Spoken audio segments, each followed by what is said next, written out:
Bereshit, chapter 11. The whole earth used the same language, the same words. It came about that as they traveled from the east, they found a plain in the land of Shinar and lived there. They said to one another, "Come, let's make bricks and bake them in the fire." So they had bricks for building stone and clay for mortar. Then they said, "Come, let's build ourselves a city with a tower that has its top reaching up into heaven, so that we can make a name for ourselves and not be scattered all over the earth." Yehovah came down to see the city and the tower the people were building. Yehovah said, "Look, the people are united. They all have a single language, and see what they're starting to do? At this rate, nothing they set out to accomplish will be impossible for them. Come, let's go down and confuse their language, so that they won't understand each other's speech." So from there, Yehovah scattered them all over the earth, and they stopped building the city. For this reason, it is called Bavel, confusion, because there Yehovah confused the language of the whole earth, and from there Yehovah scattered them all over the earth. Here is the genealogy of Shem. Shem was 100 years old when he fathered Arpachshad 2 years after the flood. After Arpachshad was born, Shem lived another 500 years and had sons and daughters. Arpachshad lived 35 years and fathered Shelach. After Shelach was born, Arpachshad lived another 403 years and had sons and daughters.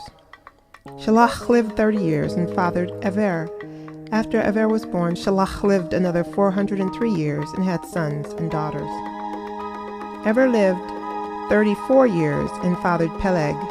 After Peleg was born, Ever lived another 430 years and had sons and daughters. Peleg lived 30 years and fathered Reu. After Reu was born, Peleg lived another 209 years and had sons and daughters. Reu lived 32 years and fathered Serug. After Serug was born, Reu lived another 207 years and had sons and daughters. Serug lived 30 years and fathered Nahor. After Nahor was born, Serug lived another 200 years and had sons and daughters. Nahor lived 29 years and fathered Terach.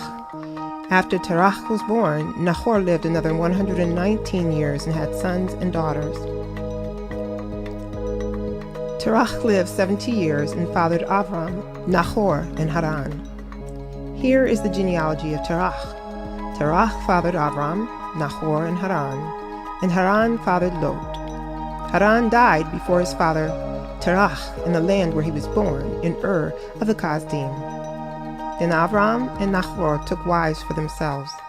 The name of Avram's wife was Sarai, and the name of Nahor's wife was Milcah, the daughter of Haran. He was the father of Milcah and Yiscah.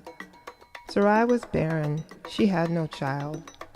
Terach took his son Avram and his son Haran's son Lot, and Sarai his daughter-in-law, his son Avram's wife, and they left Ur of the Kasdim to go to the land of Canaan. When they came to Haran, they stayed there.